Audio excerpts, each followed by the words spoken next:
The sound of glass shattering still rings in my ears. But what cut deeper than the crash was the sound of my parents laughing when I stood there, shaking, carless, and speechless. That was the moment I knew. If I stayed, I'd lose more than a car. I'd lose myself. So I walked out the door, but I didn't leave empty-handed. I left with a plan they'd never forget. Omotola was a young woman who never had anything handed to her. She worked hard every single day, juggling 2 tiring jobs while also attending night classes. She barely slept, but she had one big dream: to buy a car. Not just any car, but one she could proudly call her own. After saving for months, she finally did it. It wasn't a fancy car. It was second-hand, a little old. But to Omotola, it was perfect. It meant freedom. She no longer had to wait for buses or walk long distances. It was a symbol of her hard work and independence. Every time she looked at the car, her heart filled with pride. She had earned it. She had done it all by herself, without help from anyone. But not everyone saw it that way. Her younger brother, Kweku, thought very differently. He was the type of person who always got what he wanted without working for it. Their parents spoiled him, made excuses for him, and never held him accountable. So when he saw Omotola's car, he didn't see her struggle. He didn't see her hard work. He didn't see her sleepless nights or sacrifices. All he saw was a car, something he thought he could use whenever he liked. To Kweku, it was just another object to play with, something fun to show off to his friends. He didn't ask. He didn't care. He didn't understand that for Omotola, this car wasn't just metal and wheels. It was her dream, parked in the driveway. And deep inside, she hoped they would all understand how important it was to her. But she was about to learn a painful lesson. Not everyone respects what you've earned, especially when they've never had to earn anything themselves. One quiet morning, Omotola woke up to a strange noise outside. At first, she thought it was just normal street sounds, but then she heard shouting, neighbors talking loudly, and someone calling her name. She rushed to the window, and what she saw made her heart stop. Her car, her one and only car, was completely destroyed. The front was smashed into a pole, the windshield cracked, the hood bent, and smoke coming out from under it. She ran outside, barefoot, still in her nightwear, her heart pounding like a drum. People were gathered around, whispering, pointing, some even filming with their phones. Then she saw him, her younger brother Kweku, standing by the wreck, looking nervous, but trying to smile. Her mouth dropped open. She hadn't given him the keys. She hadn't said he could use it, but he had taken it, without permission, just like that. And why? To show off to his friends. He had gone live on social media, laughing and driving fast, acting like a clown behind the wheel. And now her car, her dream, was gone in seconds. Omotola felt like she couldn't breathe. Her hands were shaking. Her voice wouldn't come out. But the worst part wasn't even the crash. It was what happened next. Her parents arrived, and instead of shouting at Kweku or asking if Omotola was okay, they laughed. Her mother actually laughed. Her father shrugged and said, "He's just a boy. These things happen." Omotola stood there, heartbroken, looking from the wrecked car to her brother, to her parents. They didn't care. Not really. They didn't see her effort, her pain, or her loss. They didn't even say sorry. She felt invisible, alone, as if her dreams meant nothing in that. And in that moment, something inside her broke. Not just her heart, but her trust. She realized they'd never see her the way she deserved. They saw her as strong enough to work, to give, to survive, but not worthy of protection or respect. As her parents walked back inside, still laughing softly, Omotola stood by the broken car with tears in her eyes and a decision forming quietly in her mind. After the crash, Omotola waited all day for someone, anyone, to say sorry, but no one did. Her brother Kweku didn't apologize. He didn't even look guilty. He just walked around the house like nothing had happened, laughing on his phone and eating snacks. Omotola stayed in her room, heart heavy, waiting for her parents to do something. She thought maybe they were just shocked, maybe they needed time. But by evening, what she got was not comfort or justice. It was excuses. Her mother knocked lightly on her door and said, "Omotola, come and eat. What's done is done." When Omotola came out and sat at the table, her father looked at her and said calmly, "Why not take a small loan to fix the car? You're smart. You'll figure it out." Omotola couldn't believe her ears. A loan. After all her hard work, her car was gone because of Kweku's careless fun, and now they wanted her to borrow money to fix it. No one talked about how wrong it was that Kweku took the car without asking. No one asked if she was okay. No one cared that she had worked day and night to buy that car. Instead, they treated her like a bank, like she was supposed to clean up her brother's mess and smile through it. Dinner that night was jollof rice, her favourite. But Omotola could barely eat. She sat there quietly, while her family laughed loudly about something on TV. Kweku was cracking jokes, and her parents were enjoying them. Nobody noticed her silence. Nobody noticed her pain. It was like the crash never happened. Like her car, her dream, her hard work meant nothing to them. As she looked at their faces, so full of laughter, so empty of care, something inside her finally changed. She didn't scream. She didn't cry. She just knew. Right then, sitting at that table, she made a silent promise to herself. She would not stay where she wasn't respected. She would not keep giving love where she only received excuses. That night, while the rice grew cold on her plate and the laughter filled the air, Omotola's heart quietly packed its bags. Her body was still in the room, but her soul had already decided to leave. While the whole house was still asleep, Omotola sat on the edge of her bed in silence. The sky outside was still dark, and not even the birds had started singing.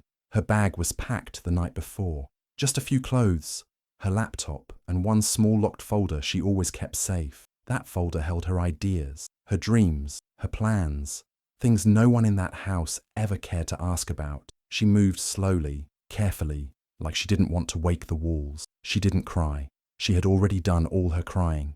There were no more tears left, only quiet strength. There was no shouting, no goodbye hugs, no dramatic scene.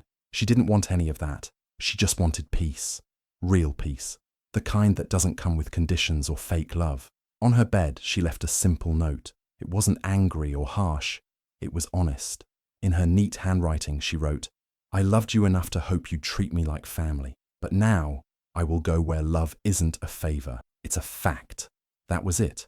No blaming, no begging, just the truth. She looked around her room one last time. The posters on the wall, the books on the shelf, the small flower pot by the window. All the things that made this space hers.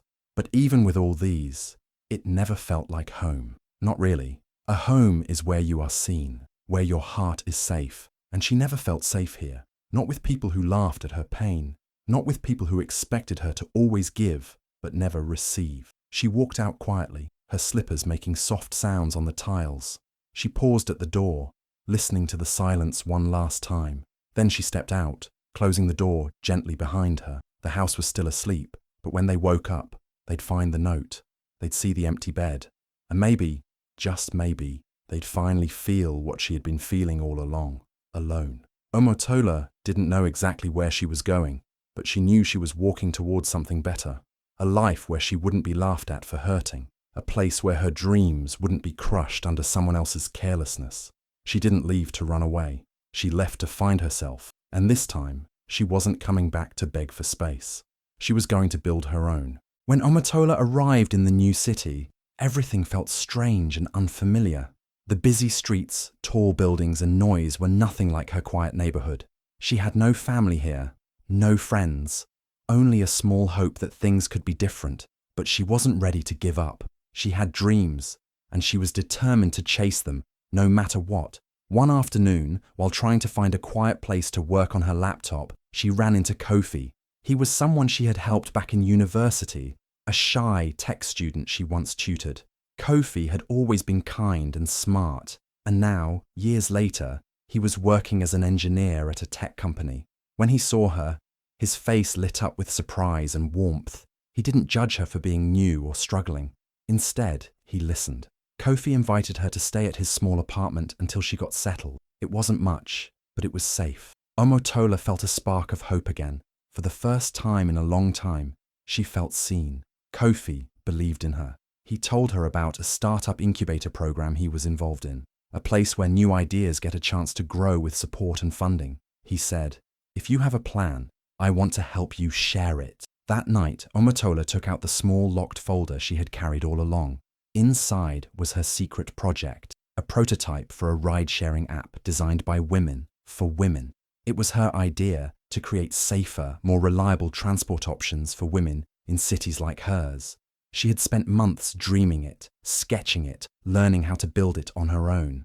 With Kofi's encouragement, she started to prepare for the pitch. Her heart was full of nervous excitement. This was more than just a project. It was her chance to prove that she was more than the broken car, more than the ignored daughter. She was a creator, a fighter, and a woman with a vision. For the first time since she left home, Omotola felt ready to take control of her life. With Kofi by her side, she wasn't just surviving, she was beginning to build something new, something powerful, something that could change everything. While her parents thought Omotola was just sulking somewhere, feeling sorry for herself, she was doing the exact opposite. She was working harder than ever.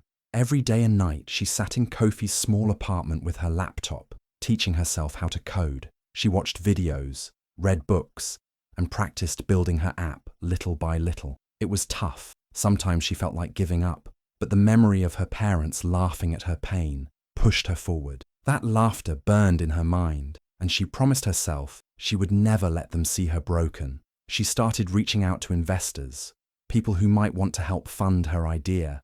At first, many said no. Some said her idea was too risky. Others said she was too young or had no experience. Each rejection hurt, but Omotola didn't let it stop her. Instead, she used it as fuel to work even harder. She knew success wasn't going to come easy. She had to prove herself, not to them, but to herself. Kofi never stopped believing in her. He cheered her on, helped her practice her pitch, and introduced her to other people in the tech world. He even offered to help with coding. But Omotola was clear. This is my fight. I want to earn this myself. She wanted her success to be hers and hers alone. She didn't want anyone to feel sorry for her or think she got help because of sympathy. She wanted to show that she was strong and capable no matter what. Some nights, Omotola barely slept. She worked through the hours, fixing bugs in her app, rewriting her presentation, and dreaming of the day she would finally stand in front of an audience and show the world what she could do. The pain from her family's laughter was like a shadow following her, but instead of dragging her down, it lifted her up. She knew her journey was just beginning, but every small step, every late night, brought her closer to her dream. She was building more than an app. She was building a new life, one where she was in control. The world didn't know her yet, but soon they would. A whole year passed since Omotola left home, working hard every day to build her new life. Then, one evening, her phone rang. The name on the screen made her heart skip a beat. It was Kweku, her younger brother. She wasn't sure if she wanted to answer, but curiosity and a small part of her hope made her pick up. When she heard his voice, it wasn't the usual careless tone. It was weak and shaky, filled with tears. Kweku was crying. He told her their father was in big trouble, deep in debt, and that the house they all lived in was about to be taken away by the bank. He begged her, "Please, Omotola, come home. Help us. We don't know what to do." Her hands trembled as she listened. For a moment, she thought about rushing back, about fixing everything just like before. But deep inside, she knew things had changed. This wasn't just about a car anymore. This was about respect, about being treated like she mattered. She didn't say much. She quietly hung up the phone. Her heart ached for the family she left behind, but she didn't rush back. Instead, she kept her calm. She didn't want to run back into old pain without a plan.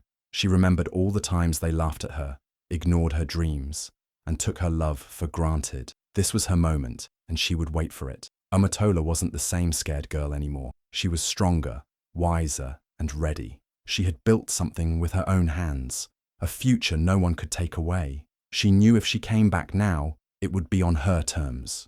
She would help them, yes, but only after they learned to respect her and the woman she had become. So she waited. She let the days pass, knowing her time was coming. She wasn't angry or bitter. She was patient, confident, and ready to show her family that she was no longer the one to be ignored or laughed at.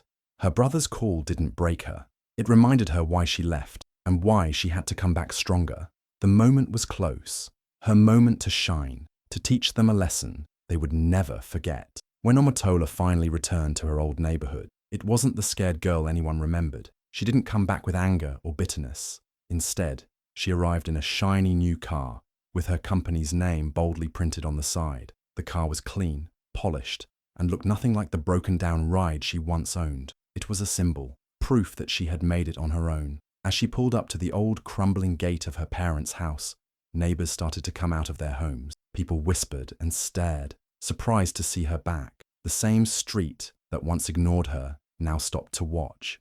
Everyone was curious about the woman who left with nothing but a suitcase and a dream, and now came back as a boss. Omotola stepped out of the car, calm and confident. Her clothes were simple but neat, and her eyes shone with pride and quiet strength. There was no need for loud words or anger. Her presence spoke louder than any shout or argument ever could. Behind her, several other cars appeared, sleek vehicles just like hers, all carrying the same company logo. These cars weren't just for show. They were ready to hit the streets, driven by people from her old neighborhood who were now employees of her company, jobs she had created to help the very community that once ignored and laughed at her. People stared, amazed. Some whispered that they never expected Omotola to come back like this, so strong and successful. Others felt proud, like she was one of their own, who had risen high and was now reaching down to lift others up. Omotola looked around, seeing the faces that once doubted her, but she didn't gloat or brag. Instead, she smiled gently and made a simple promise with her eyes. She was here to change things for herself and for everyone who deserved a chance. This wasn't just a return, it was a new beginning. She had transformed from the girl who lost her car and was laughed at into a woman who owned a growing business, creating opportunities in the very streets that once forgot her. It was a moment everyone on that street would remember for a long time, a story of strength, courage, and quiet victory.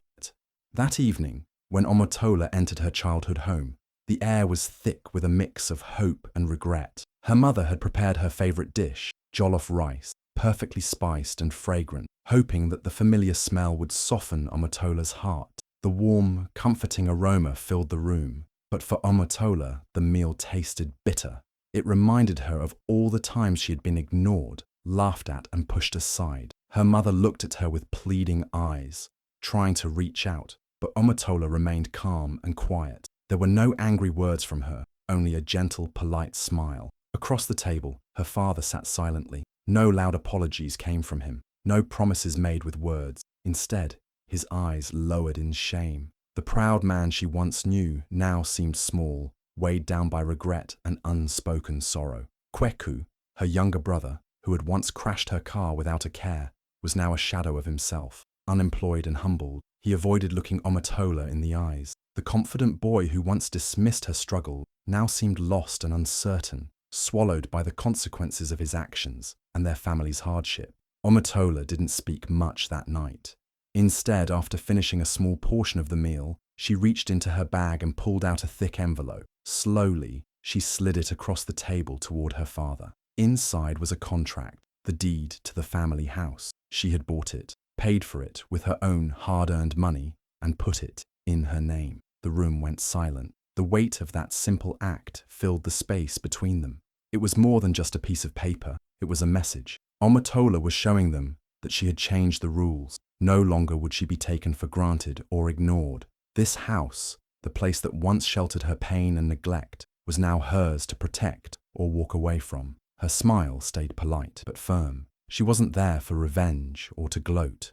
She was there to show them that she had rebuilt herself, stronger and wiser. The dinner might have smelled like home, but to Omotola it tasted like ashes, the bitter reminder of what she endured and the power she now held. Omotola looked at her family one last time, her voice calm but steady. She said, "I didn't come back for revenge. I came back to teach you something important. When you break someone who loves you, you don't get to decide how they heal." Her words hung in the air, heavy and clear, showing how much she had grown. She wasn't angry anymore, and she didn't need to shout. Her strength was quiet but strong, like a river that cuts through rock over time. She showed them that pain can turn into power, and laughter meant to hurt only made her rise higher. Without waiting for a reply, Omotola turned and walked to her car. The neighbors watched in silence as she opened the door, climbed in, and started the engine. Kofi, her loyal friend and supporter, was already there, sitting in the passenger seat with a proud smile.